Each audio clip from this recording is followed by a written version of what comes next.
So I started tithing when my paycheck, it stopped up here and my bills kept going all the way down here. And I started tithing because it was real simple. I was broke whether I tithed or not. It wasn't like if I kept the tithe money, I was straight. I was broke either way. So I started tithing so at least I could have God on my broke side when I prayed, okay? And it's just a simple rule. The first 10%. It's scriptural. I'm not going to go into all of that. I really want to get into how to get members and ministries financially sound so then raising money will no longer be an issue. So the first 10% you tithe. The next 10% you save. Why saving? Not just for a rainy day, like our elders taught us, like Big Mama taught us, like my grandmother taught me. Saving for a come up. Let me tell you what I mean by that. You see, in Genesis, Joseph stored a fifth. During the years of abundance, when everything was flowing, he stored a fifth, which is 20%. So when the famine came many years later, he had enough. Even his brothers had to come back and people were able to buy the necessary resources that they needed.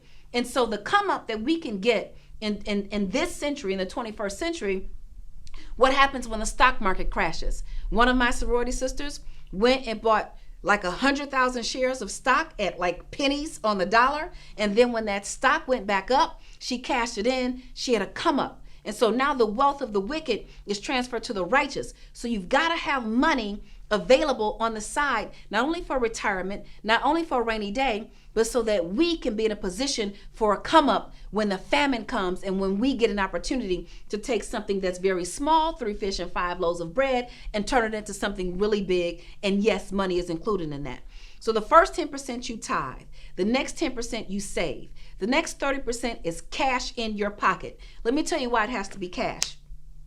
Because many people have a spending addiction. A spending addiction is what you have when you go to the department store for toothpaste and walk out with $179.47 worth of stuff you don't need, talking about it was on sale. That wasn't on sale for you. That wasn't on sale for you. That was on sale for the person who actually had the money set aside for that. And if you go into the store for toothpaste, don't get a shopping cart. What you get a shopping cart for? You don't need a shopping cart if you're only in there for toothpaste. So this was me. I'm telling on myself. I had $100 cash. I was trying to break the check to Monday syndrome. I went to the grocery store. By the time I got to the cash register, I had about $200 worth of stuff.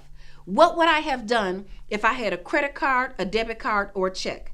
I would have started swiping or writing. But because I only had $100 cash, the green dollars in my hand, and I had access to nothing else, I had to put things back. I was forced to be disciplined. So I do not want you to go so far outside of the boundaries. We must learn to respect the dollar. If we don't respect the dollar will not respect us. And if you can't respect a dollar, you won't respect 100 of them. If you can't respect $1, you won't respect 1,000 or a million of them. So the first 10% you tithe, the next 10% you save. 30% is cash in your pocket to avoid a spending addiction. It's also to avoid deals at the stake. You see, we live in a world where everything is flashing before us. The latest electronic, the latest purse, the latest everything. And we've got to learn that we are spending our money on things that decrease in value. I call them deals at the stake.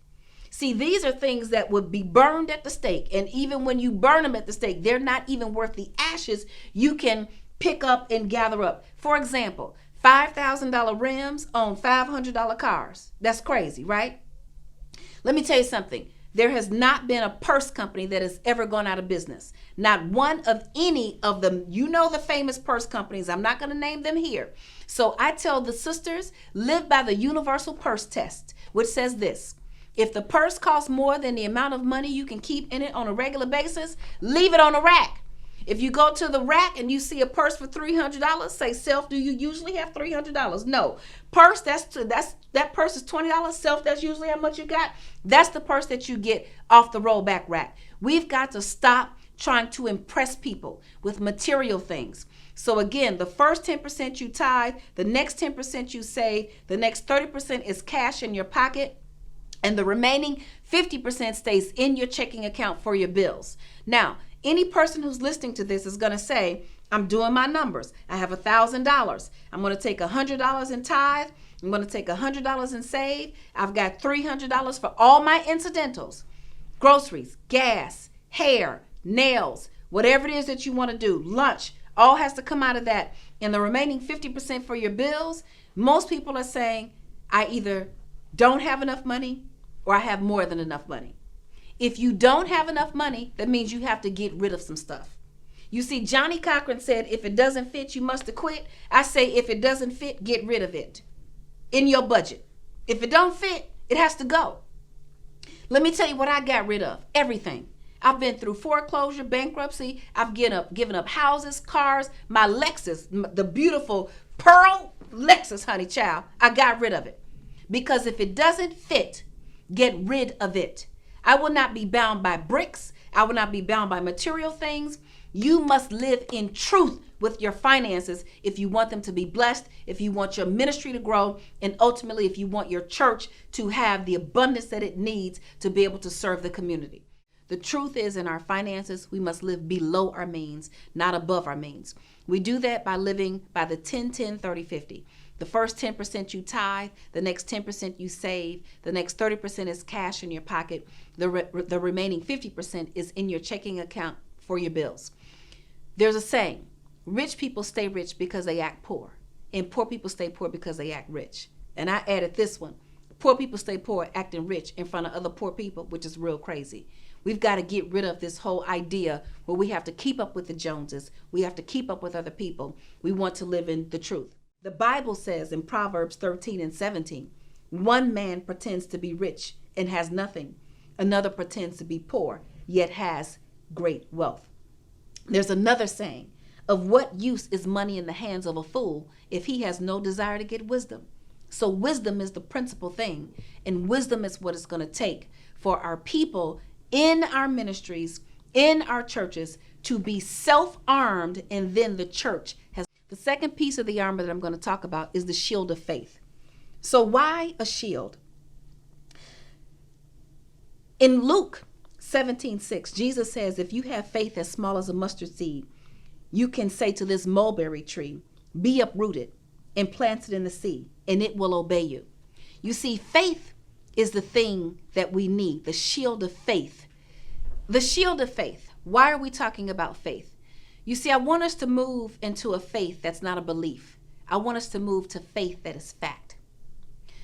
The Bible says faith is the substance of things hoped for and the evidence of things not seen. The Bible also says that faith without work is dead. So the second piece of the armor is the shield of faith.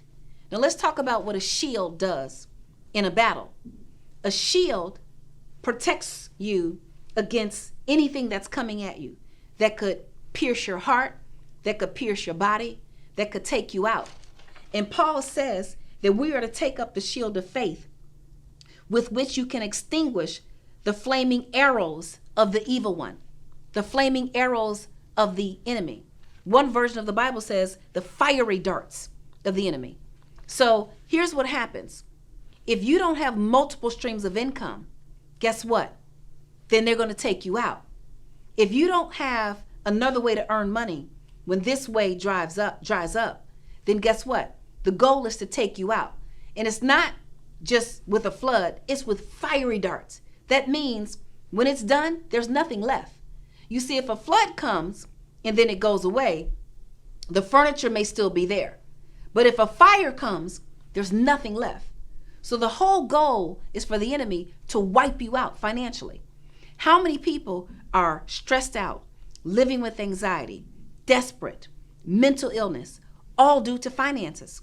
So in our finances, in our fundraising, in our church, in our communities, the very members who have to do the work, we have to have the shield of faith, which is multiple streams of income.